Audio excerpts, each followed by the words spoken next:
Bismillahirrahmanirrahim. Assalamualaikum warahmatullahi wabarakatuh. Alhamdulillahilladzi bi ni'matihi tatimmus shalihat kama yuhibbu rabbuna wa yarda. Asyhadu an la ilaha illallah wahdahu la syarikalah wa asyhadu anna Muhammadan abduhu wa rasuluh. Allahumma shalli wa sallim wa barik wa an'im ala Muhammad wa ala ali Muhammad kama shallaita wa sallamta wa barakta ala Ibrahim wa ala ali Ibrahim fil alamin innaka Hamidum Majid. Amma ba'du. Alhamdulillah, seluruh pujian hanya milik Allah Subhanahu wa taala, zat yang sangat sayang kepada kita, dan salah satunya adalah bagaimana Allah Subhanahu wa taala memberikan nikmat duniawi itu kepada siapapun, ya, jangankan manusia, hewan pun juga diberi oleh Allah Subhanahu wa taala. Tapi yang lebih mahal dari itu adalah nikmat iman, ya. Nikmat iman, nikmat Islam, nikmat istiqomah, nikmat kekuatan kita bisa menjalankan ketaatan kepada Allah Subhanahu wa taala. Itu jauh lebih mahal dibandingkan nikmat yang bersifat materi. Ya, Bapak Ibu sekalian, rahimakumullah, kita lanjutkan kembali usaha kita untuk memahamkan diri kita terhadap ayat-ayat Allah, untuk memahamkan diri kita terhadap kitabullah. Allah Subhanahu wa taala menurunkan Al-Qur'an ini sebagai petunjuk bagi kita. Maka jangan sampai kita kehilangan petunjuk. Kalau kita kehilangan petunjuk, kita bisa kehilangan arah. Kalau kita kehilangan arah, maka kita jadi enggak jelas kita mau jalan ke arah mana, kita tidak tahu. Maka dengan kita mempelajari Al-Quran ini, ya, kita harus bisa meraba ke arah mana Allah Subhanahu wa ta'ala ingin membimbing kita.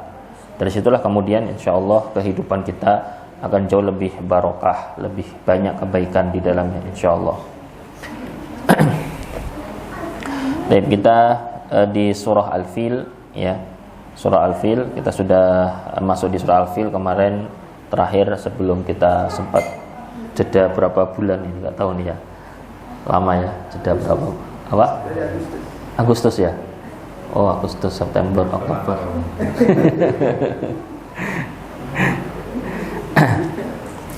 Sebelumnya kita bicara tentang satu sejarah di dalam Al-Quran, bahwa Quran itu memang sepertiga dari isi Quran adalah sejarah, ya, kisah.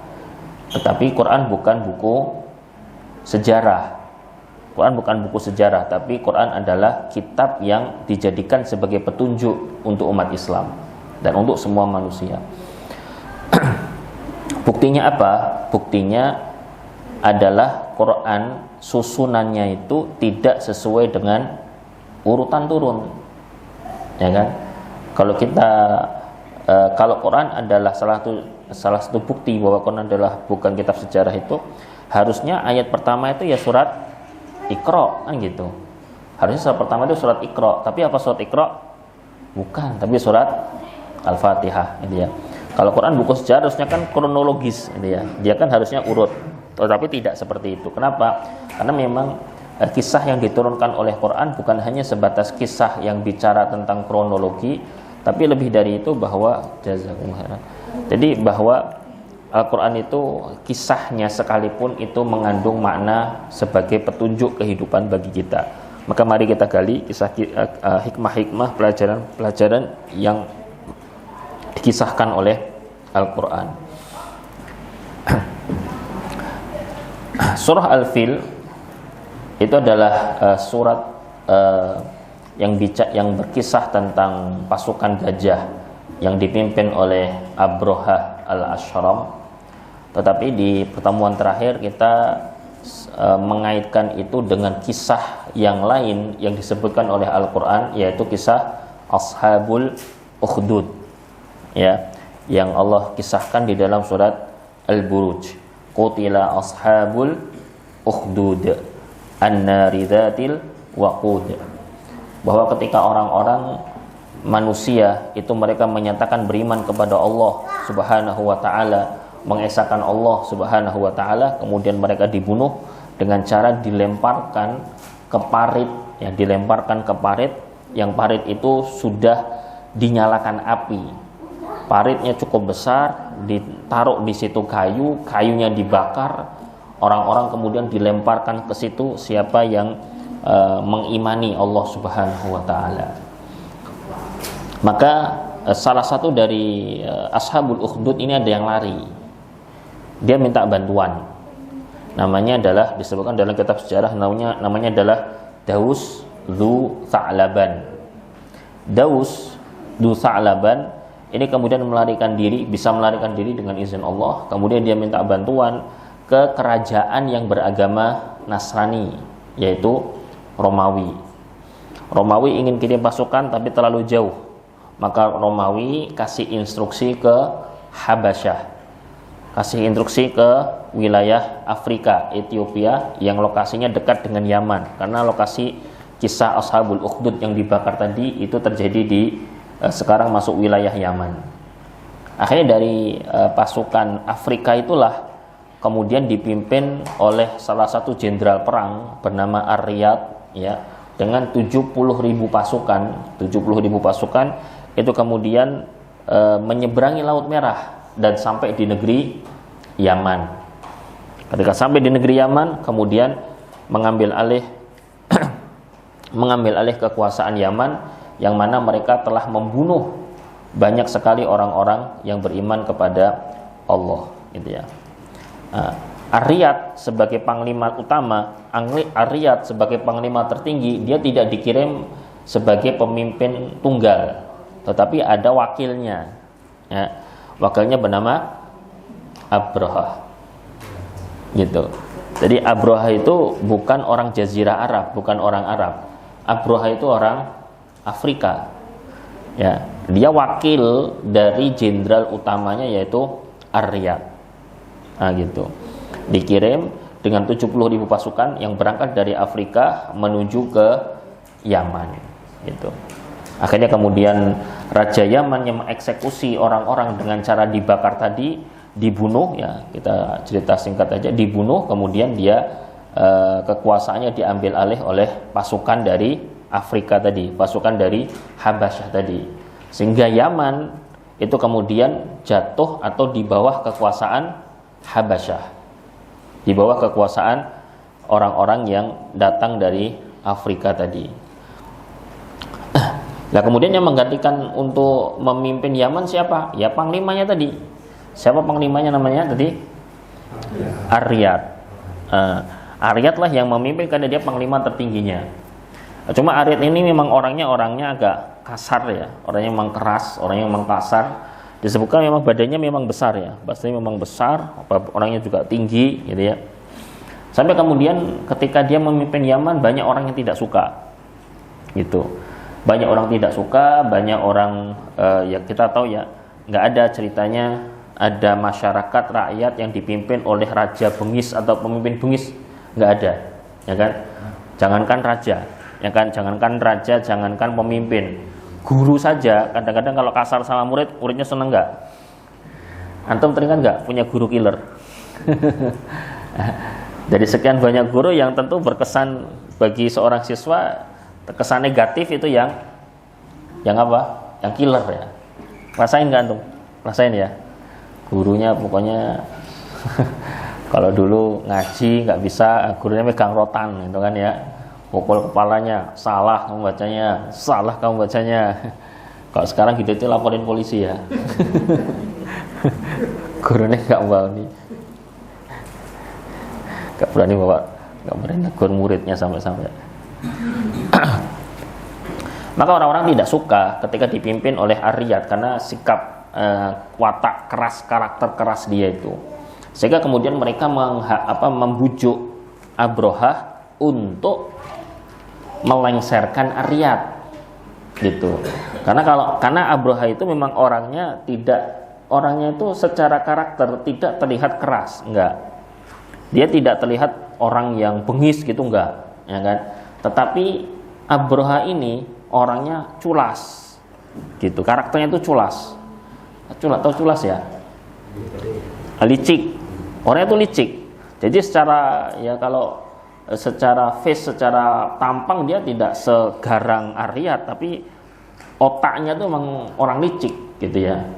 Sehingga ketika ketika ada sebagian ustadz ya atau kiai menyampaikan bahwa Abraha itu orang baik, dia itu menyerang Ka'bah gara-gara orang-orang Mekah itu menyekutukan Allah kok. Ini ngawur gitu ya. Enggak, datanya enggak ada yang seperti itu ya. Kan di Mekah ada berhala-berhala itu. Abraha menyerang Mekah, menyerang Ka'bah karena di sekitar Ka'bah ada patung-patung. Masyarakat Mekah itu menyembah patung, tidak mau mengesahkan Allah, itu ngawur gitu ya. Datanya tuh Abraha itu memang orangnya licik gitu ya. Jadi kita salah satunya disebut, ini ada kitabnya, tafsir karangan Al-Imam Fakhruddin Ar-Razi. Beliau menyebutkan bahwa Abraha itu dia itu punya ambisi. Jadi ada ambisi. Ambisi Abraha adalah apa? Menjadi raja Jazirah Arab. Ya kan? Kalau di Eropa sudah ada rajanya, namanya Raja Romawi. Ya kan? Di Afrika sudah ada rajanya, namanya Raja Najasyi. Di Asia, ya di sebelah timur sudah ada rajanya, yaitu Raja Persia. Gitu. Lah Arab, Jazirah Arab itu kan belum ada rajanya. Karena orang-orang Arab hidup tidak dalam sistem kerajaan, tetapi dalam sistem kabilah. Jadi setiap orang itu hidup berdasarkan aturan kabilahnya. Jadi tidak ada namanya satu tatanan khusus yang berlaku kepada semua orang yang tinggal di Jazirah Arab, nggak ada. Lah Abraha, dia ambisi dia adalah jadi raja Jazirah Arab, gitu. Nama jadi raja kan berarti hebat kan, jadi raja, gitu. Ambisi dia di situ, gitu. Maka nanti kita sedikit coba lihat bagaimana kelicikan siapa itu Abraha itu.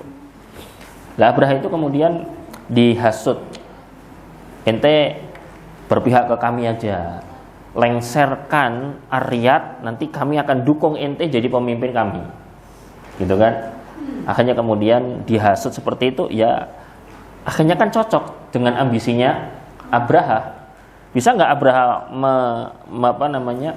merealisasikan ambisinya kalau dia terus di bawah Aryat? Bisa nggak? Ya nggak bisa. Ini Aryat memang harus dilengserkan dulu. Abraha kalau sudah naik, dia bisa kemudian membuat rencana untuk realisasi keinginan dia, yaitu menjadi raja di seluruh Jazirah Arab. Gitu. Akhirnya kemudian terbentuklah dua kubu. Ya, singkat cerita, terbentuklah dua kubu. Satu kubunya Abraha, satu kubunya Aryat. Ini berhadapan-hadapan, ya kan? Sampai kemudian ketika dua kubu ini sudah berhadapan-hadapan, ingin saling serang, gitu ya. Lah Abraha, salah satu nih, Abraha itu kirim surat ke Aryat. Aryat, gini aja, kita kalau perang, kita kalau duel, nanti yang jadi korban tentara kita sendiri, tentara yang datang dari Afrika tadi. Kalau tentara kita yang diserang, kemudian saling menyerang antar kita, yang jadi korban siapa? Ya kita sendiri. Yang melemah kekuatan kita sendiri. Nanti Yaman diambil alih oleh orang lain. Gini aja lah, kita duel tanding aja. Nah, lo sama gua duel tanding aja, gitu ya. Aryat gimana Aryat? Aryat badannya gede kok, itu kan ya. Dia panglima, dia badannya lebih kuat, gitu ya. Ya Aryat terima tantangan itu. Ya udah kita duel tanding aja, gitu. Ya. Diterima tantangan dari Abraha itu. Cuma Abraha kirim surat lagi. Lah karena badanmu gede, ya badanmu lebih kuat, badan kamu lebih besar, lebih tinggi. Tolong izinkan saya untuk didampingi sama satu orang pasukan. Dia membawa peralatan senjata saya. Ya kan? Saya kan butuh perang atau duel sama kamu kan, ya badan aja sudah nggak imbang, kekuatan aja udah nggak imbang kan, gitu. Saya minta bantuan satu orang, dia bawa senjata saya. Kalau nanti senjata saya patah atau mungkin sudah nggak bisa dipakai, nanti saya ambil senjata dari orang yang bantu saya ini. Ya Aryat bilang oke, nggak apa-apa, gitu. Ya, lah pikir Abraha kemudian dia ngasih kode atau ngasih bisikan kepada orang yang bawa senjatanya Abraha ini. Nanti kalau kamu melihat Aryat itu lengah, serang aja dia.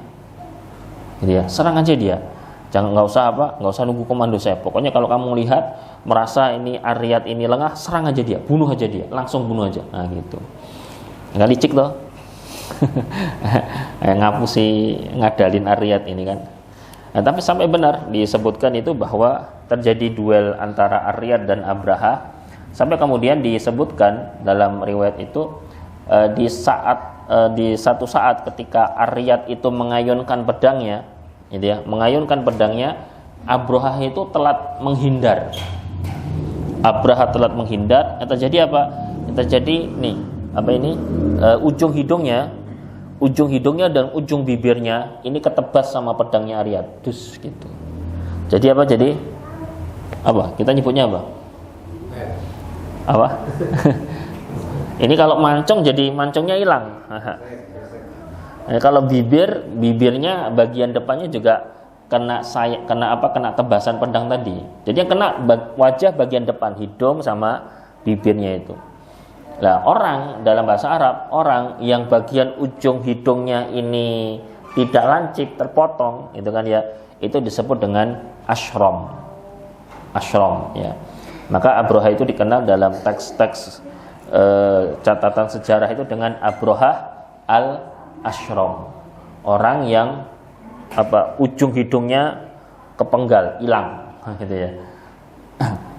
Kalau mancung langsung jadi pesek ya di tempat itu ya, subhanallah. Di saat itulah kemudian ya namanya ketebas hidung bagian lancipnya, bibirnya juga itu, maka kemudian keluar darahnya dan Abraha mengerang kesakitan di situ. Disitulah Ariyat kemudian lengah ya. Ariyat di situ kemudian lengah. Maka orang yang tadi membantu membawakan senjata Abraha itu menyerang Ariyat, menusuk Ariyat dengan tombak, dan kemudian Ariyat tewas, mati ya. Maka dengan ini Abraha kemudian berhasil membunuh Ariyat, dan kemudian dia diangkat menjadi pemimpin Yaman ya. Dia kan jadi pemimpin Yaman dengan kondisi muka udah nggak normal gitu kan ya, wajahnya sudah jelek gitu. Cuma yang jadi problem di kelanjutan cerita yang dibahas oleh ahli sejarah adalah itu Ariyat kan dia bukan dengan keinginan dia ke Yaman. Ariyat tadi ke Yaman atas dasar perintah raja kan, raja Afrika tadi kan.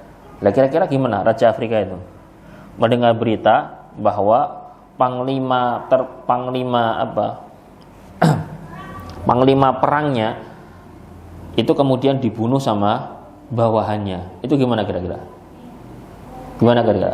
Marah itu.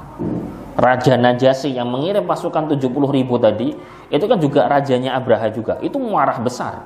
Gitu. Ini gimana ini? Ini malah atasannya malah dibunuh sama bawahannya. Itu Raja Najasyi sangat marah besar.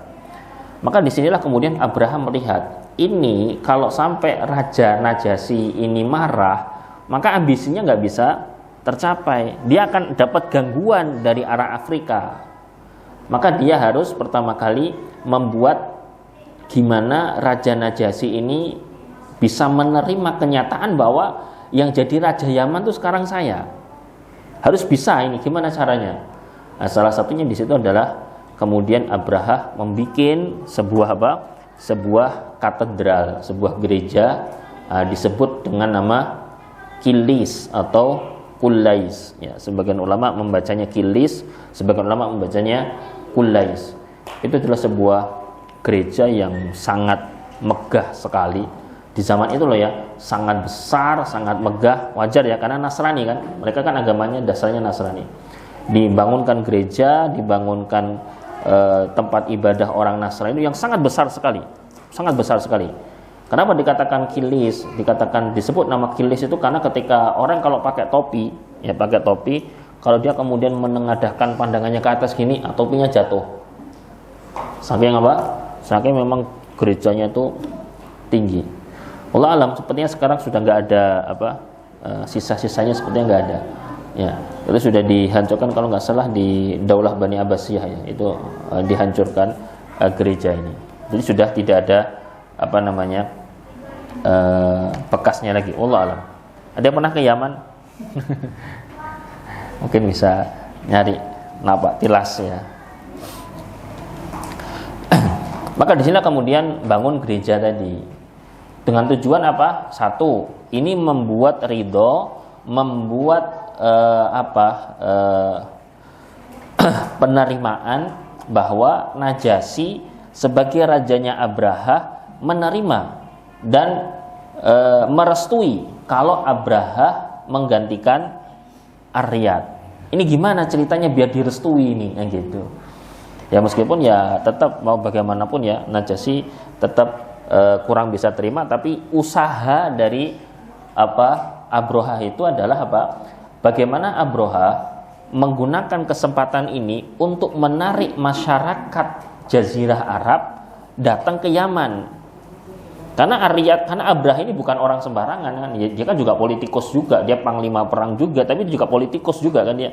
Dia itu sudah kalau bahasa kita mencermati Jazirah Arab. Orang Jazirah Arab itu, orang yang tinggal di Jazirah Arab itu meskipun mereka tinggal di wilayah yang beragam, ada yang nomaden pindah-pindah tempat seperti Arab Badui gitu kan ya. Ada tinggal di Mekah, ada tinggal di Madinah dan seterusnya. Tetapi ada satu sisi kesamaan di masyarakat Jazirah Arab. Apa itu?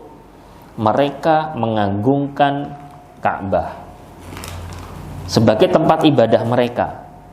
Mereka betul-betul mengagungkan sekali Ka'bah. Disinilah sisi kesamaan orang-orang yang tinggal di Jazirah Arab.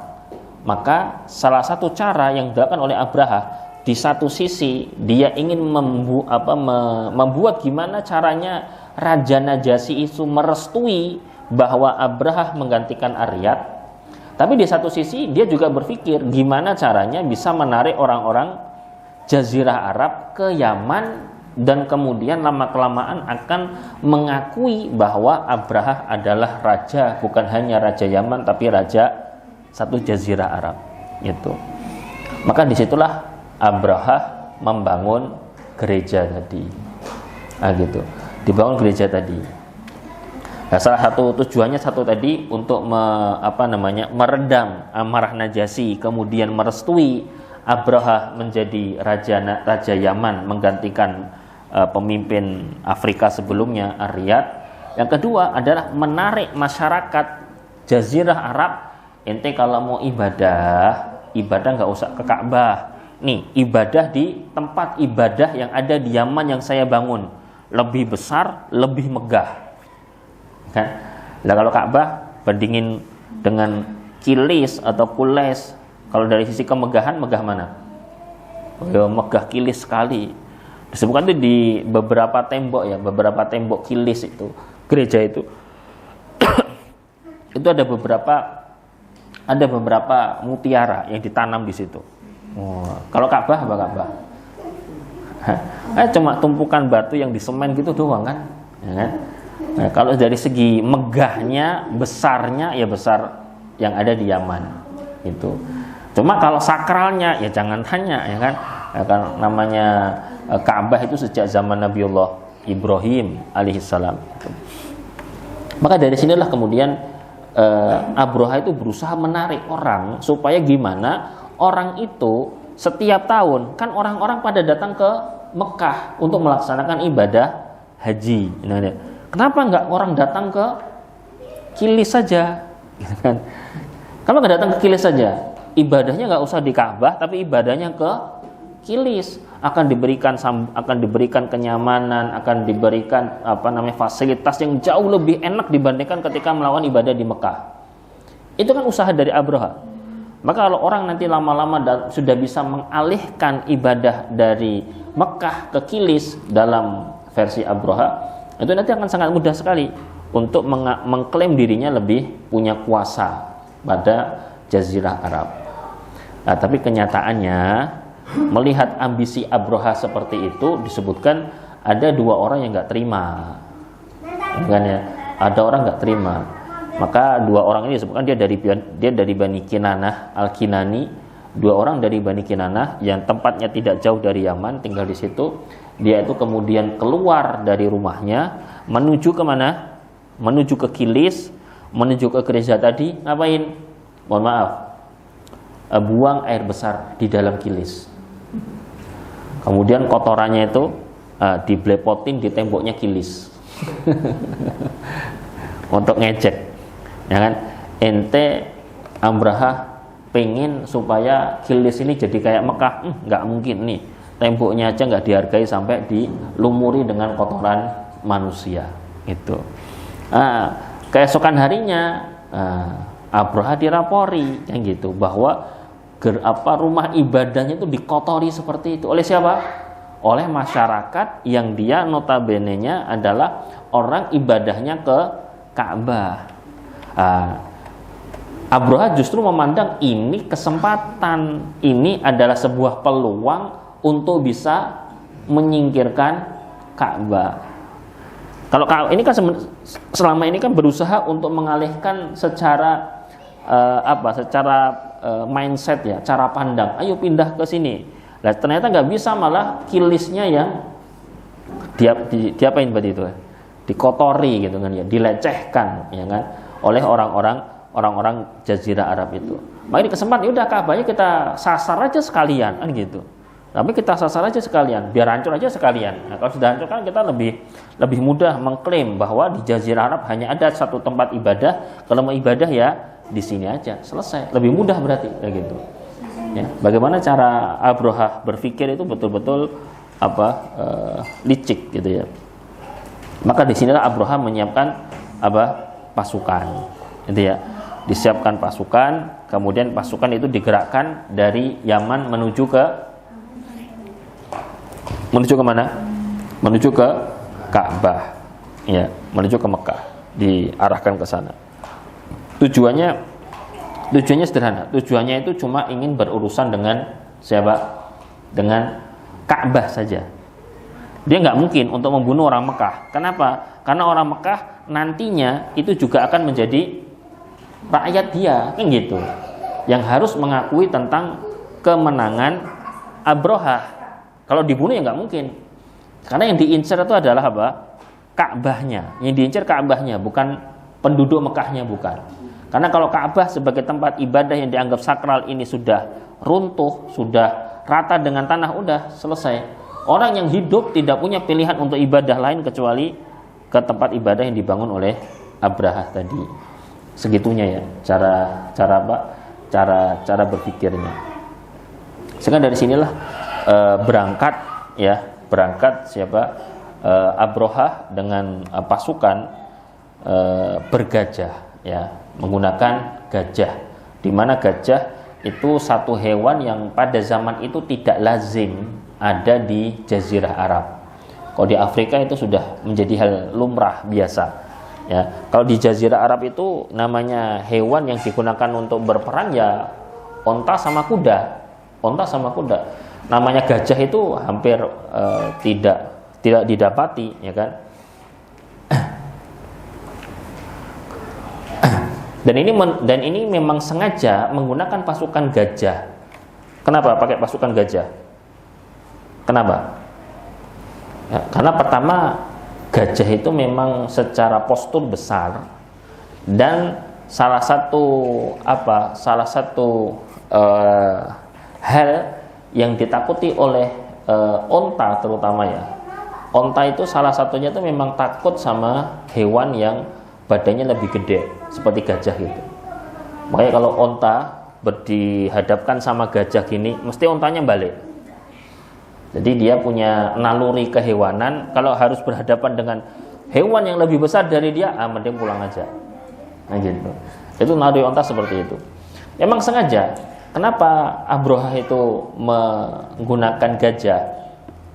Pertama, biar jalannya Abraha ke Mekah itu tidak dihalangi oleh kabilah-kabilah antara Yaman dengan Mekah. Ngapain? Ingin menghancurkan Ka'bah. Abraha ingin menghancurkan Ka'bah. Pertanyaannya, kira-kira orang Jazirah Arab terima nggak? Terima nggak? Nggak akan terima. Mereka akan berusaha untuk membela dan melindungi Ka'bah, kan gitu. Nah, cuma ketika Abraha kemudian pakai hewannya kuda misalnya, maka dia akan banyak berhadapan dengan kabilah-kabilah di tengah jalan dan terjadi peperangan dan itu melelahkan. Ya kan? Belum lagi nanti waktu yang dibutuhkan Abraha dari Yaman ke Mekah, dari Mekah ke Yaman menguras waktu yang lebih panjang. Biar waktunya lebih efisien, orang-orang pada takut, kerahkan pasukan yang ditakuti sama kendaraan-kendaraan yang biasa digunakan untuk perang, yaitu gajah. Nah gitu. Maka dipilihlah pasukan bergajah itu. Jumlah gajahnya berapa? Berapa? Gajahnya berapa? Gajahnya berapa? Nah, kalau dalam riwayat disebutkan gajahnya itu enggak 100 gitu, wakah gitu, enggak. Kalau gajahnya banyak, ya otomatis akan memerlukan pakan yang banyak juga. Ya kalau gajahnya 100 berarti rumputnya seberapa banyak itu? Ya kan? Enggak. Gajahnya itu disebutkan jumlahnya 13. Jadi gajahnya emang enggak banyak, dan itu di depan. Jadi pasukan depan itu adalah pasukan yang gajah tadi. Maka orang bayangin aja, antum pernah lihat konvoi 13 gajah? Di Waikambas, ada pernah di Waikambas lihat konvoi gajah 13 itu ya. Saya melihat gajah main bola 11 lawan 11 itu ya. Dulu pas di Jawa pernah ngeliat itu. Jadi gajah 11 satu tim sama 11 satu tim, nggak tuh geleng-geleng, perasaan itu lapangan aja udah penuh perasaan. Ini 13 ya, karena memang yang digunakan ya, itu memang gajahnya bukan gajah kebun binatang, bukan ya, itu bukan gajah kebun binatang yang dipasang tarif kalau mau naik suruh muter-muter gitu, enggak gitu. Ini gajahnya memang gajah perang gitu ya. Gajah perang itu salah satunya itu dia itu diduelkan dulu. Gajah perang itu diduel. Jadi kalau apa kita sabung ayam gitu kan ya. Ini sabung gajah, ya kan. Jadi gajah itu dia harus ditarungkan dulu. Nanti yang menang kemudian di beberapa waktu nanti diadu lagi dengan gajah yang lain gitu ya. Sehingga ada gajah, disebutkan gajah kan 13 ya. 13 kenapa ganjil? Karena yang terdepan itu adalah gajah perang yang pernah mengalahkan 12 gajah yang di belakangnya, ya kan? Sehingga 12 gajah yang pernah kalah tarung sama gajah yang paling depan ketika latihan, ketika ditarungkan, maka dia tidak punya opsi kecuali hanya ngekor aja. Kunci utamanya ada di gajah terdepan. Gajah terdepan ke arah mana, maka 12 gajah yang lain akan mengikuti. Pasukan di belakang gajah seperti pasukan berkuda, pasukan mungkin jalan kaki, ya tinggal ikuti aja, jalan terus saja. Ya, kunci utama ada di pasukan gajah. Dari pasukan gajah ada satu gajah yang dia adalah gajah petarung yang pernah diduelkan dengan 12 gajah yang lain dan menang. Ya. Nah, disebutkan gajah yang terdepan itu namanya Mahmud. Ya, namanya kebetulan Mahmud ya. Jangan dikira Pak Mahmud terus dipanggil. Beda itu ya. Karena banyak orang namanya Mahmud banyak ya. Jangan dianggap itu gajahnya Abraha, itu bukan. Ya. Dan Abraha bukan di Gajah Mahmud tadi, bukan. Abraha bukan di situ. Ya, itu ada sendiri. Kalau nggak salah namanya nama pawangnya ya. Nama pawangnya kalau nggak salah namanya Unais apa siapa gitu. Saya lupa namanya. Bukan Abraha.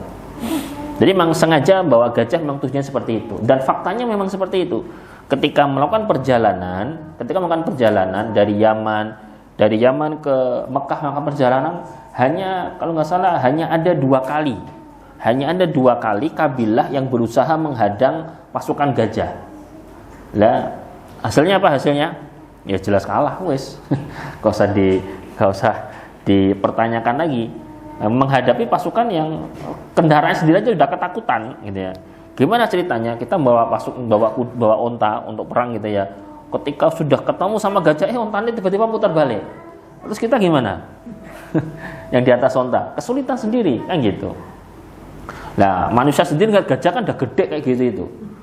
Ini gajahnya bukan gajah sembarangan, gajahnya gajah perang lagi kan gitu, ya kan?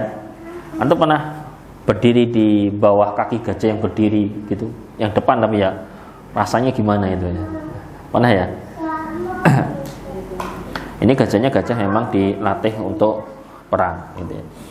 Nah, maka di sini disebutkan dengan ashabul fil, tentara gajah itu. Itu dilakukan oleh Abraha. Karena jangan sampai meninggalkan Yaman lama-lama juga kan gitu. Berarti kan ini Abraha meninggalkan Yaman, meninggalkan tempat yang dia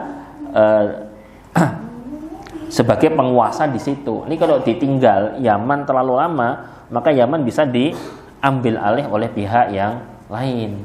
Maka jalannya itu sebisa mungkin tidak tersendat, lancar, kan tidak ada kabilah yang menghalang, bisa terus jalan sampai di Mekah, bisa segera dirobohkan, kemudian segera kembali ke Yaman dalam waktu yang tidak lama gitu. Maka disinilah kemudian Abraha memilih mengerahkan pasukan gajah tersebut. Sampai ini ceritanya bukan penghantar tidur ya. Nah, ini ceritanya mudah-mudahan bisa difaham ya. Lah ketika sudah mendekati apa? Sudah mendekati Mekah, ya kan? Maka Abraha mengirim 2 utusan untuk ngasih tahu ke masyarakat Mekah. Ini ada pasukan dari Yaman dengan menggunakan tentara gajah. Tujuannya bukan ingin menghabisi orang Mekah. Tujuannya cuma satu, itu bangunan yang ada di Mekah yang akan dihancurkan. Itu aja. Tujuannya hanyalah menghancurkan Ka'bah. Tidak ada motif yang lain. Tujuannya hanya menghancurkan Ka'bah gitu. Jadi dikasih tahu dulu itu orang-orang supaya orang-orang Mekah menyingkir. Jangan sampai nanti pasukannya datang masih di situ. Nah kalau ada apa-apa ya kita nggak mau tanggung jawab gitu ya. Nah, ketika pulang, ya, ketika 2 utusan ini pulang, lah melihat ada 100 ekor unta. Wih, kok enek 100 ekor unta, ditengok kanan kiri, oh kagak ada orang yang mengawal, nggak ada orang yang ngawasi. Ini jangan-jangan unta liar ini. 100 unta itu digiring. Ya, kalau di beberapa tempat kan ada kambing ya, ada kambing yang diliarkan itu ada, ya kan. Kalau sini kucing sih biasanya kok sini ya, kucing liar kalau di sini ya. Lah masa onta dikira onta liar gitu kan ya, onta kayaknya nggak ada orang digiring ontanya itu, subhanallah. Padahal ini onta siapa? Ya onta orang, ya disebut ontanya adalah onta kakeknya Nabi Abdul Muttalib ya. Digiring kemana ya? Dikirim ke base campnya pasukan gajah tadi gitu ya. Lah Abraha ketika datang ke lokasi dia meninggalkan onta-ontanya tadi, lah kaget, lah ontaku mana ini? 100 loh. Satu onta berapa harganya? Anggaplah kayak sapi ya. 40-an lah, 40-50 juta. Kalau 100 berapa itu? Ya kan? 4M, 5M. Wih, digiring hilang ya cari, ya ontaku mana? Enggak taunya ontanya dibawa oleh pasukan Abraha. Jadi kira nggak ada orangnya terus asal ambil aja gitu ya. Nah ini kalau ada orang yang melihat tengok kanan tengok kiri kayaknya nggak ada yang punya ini, ambil ya kata ya. DNA ini DNA pasukan Abraha sing ngambil 100 ekor onta tadi itu ya. Nah, maka di sini kemudian Abdul Muttalib, singkat cerita, Abdul Muttalib meminta kepada Abraha, ketemu sama Abraha, ketemu di kemahnya Abraha, masuk ke kemahnya Abraha, Abdul Muttalib, dengan tujuan Abraha itu pengen supaya Abdul Muttalib sebagai tokoh penting ya, karena Abdul Muttalib di saat itu, di waktu itu memang adalah tokoh yang sangat penting sekali, terutama karena dia orang yang menemukan sumber air Zam-Zam salah satunya. Karena yang menemukan sumber air Zam-Zam itu kan sumber air Zam-Zam sempat tertutup, kemudian digali ulang sama Abdul Muttalib dan ketemu sumbernya dan sampai sekarang itu. Maka jadi tokoh yang sangat kuat sekali kedudukannya di Mekah. Lah Abraha ingin supaya tokoh paling berpengaruh di Mekah, ini bukan tokoh tertinggi ya, dia berpengaruh, punya pengaruh yang kuat di Mekah, itu kemudian ngasih tahu ke penduduk Mekah untuk segera meninggalkan tempat-tempat di sekitar Ka'bah karena pasukan gajah ingin menghancurkan Ka'bah gitu ya. Maka kemudian dipanggillah tadi, maka Abdul Muthalib mikir, wah ya beneran, saya juga mau nagih unta saya kok, gitu kan ya. Akhirnya ketemulah di situ, ya kan. Kemudian ketika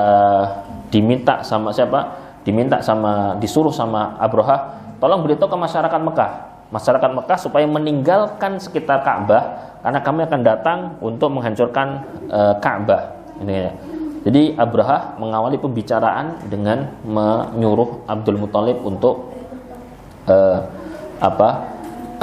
untuk memperingatkan atau menghasung masyarakat Mekah untuk meninggalkan Mekah sementara waktu karena tentara gajah akan masuk. Tapi yang cukup membuat Abraha kaget apa? Ya, Abraha itu justru kalimat Abraha tadi dijawab sama Abdul Muthalib. Kalimatnya Abdul Muthalib gini, saya kesini mau minta kembali 100 unta saya. Lah Abraha ya kaget. Ini pemimpin, katanya pemimpin paling berpengaruh. Lah saya mau nyerang sono, saya mau menghancurkan tempat ibadah. Lah kok datang ke sini malah nagihnya unta iki piye to iki? Iki jane mbok kudune kan ya wajarnya bilang tolong jangan, tolong tunda, tolong. Kan harusnya kan gitu kan. Malah Abdul Muthalib itu bilangnya, saya kesini mau untuk dikembalikan unta saya mau ngambil lagi unta saya yang diambil sama pasukan Anda. Lah rajanya malah bingung. Makanya kan terus Abraha tanya, lah saya ini datang ke sini mau masuk ke wilayahmu, mau menghancurkan rumah ibadahmu, kok kamu masih mikirin unta kamu sendiri tuh piye toh? Nah gitu kan ya. Nah, disinilah jawaban Abdul Muthalib sempat membuat Abraha berpikir. Ya. Jawaban Abdul Muthalib, saya ini pemilik unta itu. Saya adalah pemilik 100 unta itu. Karena saya pemiliknya, saya urusi. Saya tanggung jawab. Lah bangunan yang ingin kamu serang itu juga ada yang punya. Dan dia akan menjaga bangunan yang dia miliki sebagaimana saya menjaga unta-unta saya. Nah, gitu. Lah kan mikir, lah sapa sing duwe bangunan iki sapa? Mikir kan? Ya hanya mikir itu. Siapa yang punya bangunan itu? Nah, gitu. Nah, di sini kemudian unta-unta siapa? Unta-unta Abdul Muthalib kemudian dikembalikan kepada Abdul Muthalib, intinya. Sampai kemudian Abdul Muthalib mengingatkan ulang masyarakat Mekah untuk meninggalkan Mekah karena tidak tahu, wallahu alam, tidak tahu bagaimana Allah akan Allah akan memperlakukan pasukan-pasukan yang nekat ingin menghancurkan rumah Allah, ya. Jadi kalau Abraha mengingatkan masyarakat Mekah untuk keluar karena tidak tahu bagaimana cara Allah nanti akan memperlakukan pasukan-pasukan yang nekat ingin menghancurkan Ka'bah ini. Wallahu alam. Nah, sampai di hari H berangkatlah siapa? Berangkatlah Abraha dan pasukan gajahnya menuju ke Ka'bah guna untuk menghancurkannya. Barakallahu fikum. Itu kurang lebih muqaddimah dari cerita Ashabul Fil, ya kan? Belum selesai ya. Mungkin biar gak kepanjangan. Mungkin ada yang belum jelas atau ingin ditanyakan? Iya. Yeah. Jadi kalau Abdul Muthalib itu kan jawabannya kan dia malah mencari unta. Iya. Jadi pemiliknya. Jadi apa yang bisa kita di sini bahwa ketahuan Abdul Muthalib itu sangat luar biasa. Tahu kan apa yang sebenarnya. Jadi dia tidak merasa takut karena ya yakin ketahuannya itu luar biasa. Jadi yang dipetik dari sini tahu itu di cerita surat Al-Fil ini ya, selain dihancurkan pasukan gajah oleh burung. Baik. Pertanyaannya, apakah ini kemudian menunjukkan bahwa Abdul Muthalib itu bertauhid kepada Allah? Kalau bicara tentang bertauhidnya Abdul Muthalib, ya bertauhidnya Abdul Muthalib, ini kemudian mayoritas para ulama mengatakan tidak. Jadi Abdul Muthalib itu disebut tidak, artinya dia masih menyembah patung selain Allah. Itulah yang menjadi alasan, salah satu yang menjadi alasan kuat kenapa paman Nabi Abu Thalib tidak bersyahadat. Ya kan? Kenapa? Karena di kisah Abu Thalib saat menjelang wafatnya itu, Abu Thalib itu memang diprovokasi oleh orang-orang supaya tidak ikut ajaran Islam. Kalau sampai Abu Thalib itu ngikuti ajaran Islam, itu berarti Abu Thalib mengingkari ajaran bapaknya. Gitu. Padahal Abu Thalib itu termasuk anak yang sangat hormat kepada bapaknya. Sampai masalah agama dia nggak mau beda sama bapaknya. Nah, kalau Abu Thalib seperti itu di riwayatnya ya kan ada provokasi itu. Apakah kamu membenci agama Abdul Muthalib? Nah, gitu. Apa kamu membenci agama bapakmu? Apa kamu menganggap bapakmu itu salah? Apa kamu menganggap bapakmu itu sesat? Nah, gitu.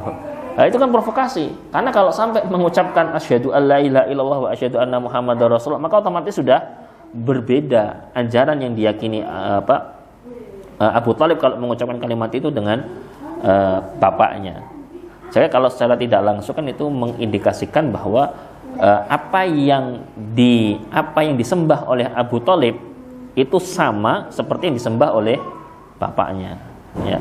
Cuma masyarakat Mekah memang dari dulu itu mensakralkan Ka'bah. Ka'bah itu memang bagi masyarakat Mekah itu sakral. Itu. Ini satu bangunan yang betul-betul tiada tandingnya. Sampai apa? Sampai dulu saking mereka menganggap Ka'bah itu sakral di masa Hulail bin Hubsiyah, kalau saya nggak salah ya. Salah satu pemimpin Khuzah. Jadi dulu itu Ka'bah, ini kalau Ka'bah ya, ini kalau ini kalau Mekah, Ka'bah di tengah-tengah sini, orang itu nggak berani bangun rumah di sekitar Ka'bah, itu nggak berani mereka. Kenapa nggak berani? Lah bayangin, saya rumah ini di dekat Ka'bah, terus di dalam rumah saya berbuat jelek, apa yang terjadi? Oh, saya bisa dihukum langsung sama Allah saya. Nah, gitu.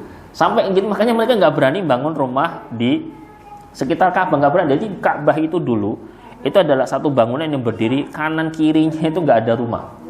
Orang tinggalnya di mana? Orang tinggalnya di perbukitan, gitu ya. Nah, yang pertama kali membangun rumah di dekat Ka'bah itu adalah salah satu kakek Nabi bernama Qusay bin Kilab.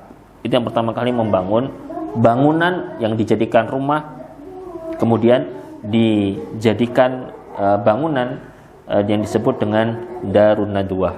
Itu pertama kali adalah Qusay bin Kilab. Sehingga kalau ditanyakan tentang ketauhidan Abdul Muthalib, maka kalau yang ana dapatkan dari guru ana, maka yang diyakini Abdul Muthalib tidak ada riwayat yang jelas bagaimana, apakah nyembah Lata, Uzza, enggak. Tetapi yang diyakini oleh Abu Thalib itu sama seperti yang diyakini oleh bapaknya. Itu isyaratnya seperti itu. Ya. Cuma orang-orang Mekah dari dulu itu memang dari dulu itu memang mensakralkan Ka'bah. Jadi bukan karena dia mentauhid. Kalau tauhid itu mengesahkan Allah dalam peribadahan. Ya, dalam peribadahan.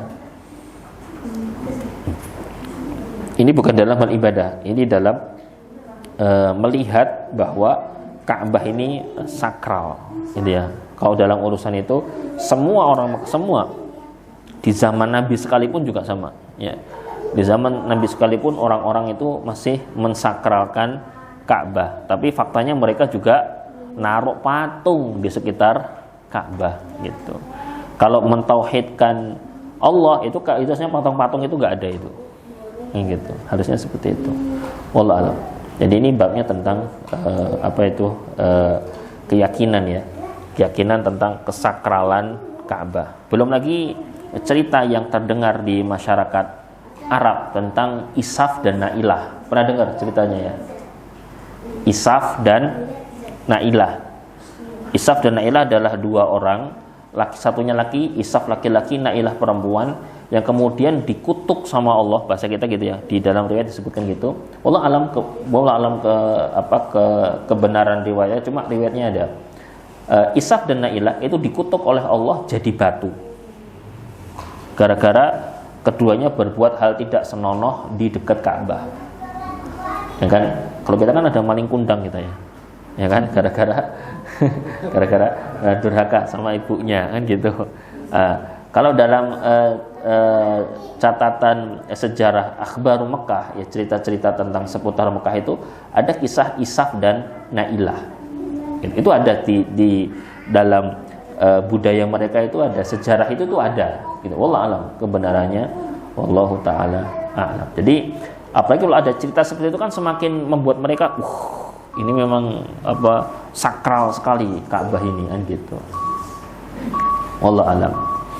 Berarti kita di pertemuan berikutnya kita akan bicara tentang bagaimana pergerakan pasukan ya, pergerakan pasukan Ka'bah pergerakan pasukan gajah menghancurkan Ka'bah, sampai kemudian bagaimana Allah mengirim pasukannya yaitu burung ya kan yang menghancurkan pasukan ini. Kemudian kita baru membahas tentang bagaimana Quran bercerita. Ini kan cerita secara sejarahnya, kronologinya. Nanti kita lihat bagaimana Quran bertuturnya menceritakan cerita itu, bagaimana kita gali banyak pelajaran insyaallah di ayat-ayat tersebut. Allah ta'ala misal. Bisa kita sambung ya di pertanyaan berikutnya. Barakallahu fikum wa wafaqanallahu jami'an. Subhanakallahumma rabbana bihamdika asyhadu an la ilaha illa anta astaghfiruka wa atubu ilaik. Walhamdulillahirabbil alamin. Wassalamualaikum warahmatullahi wabarakatuh.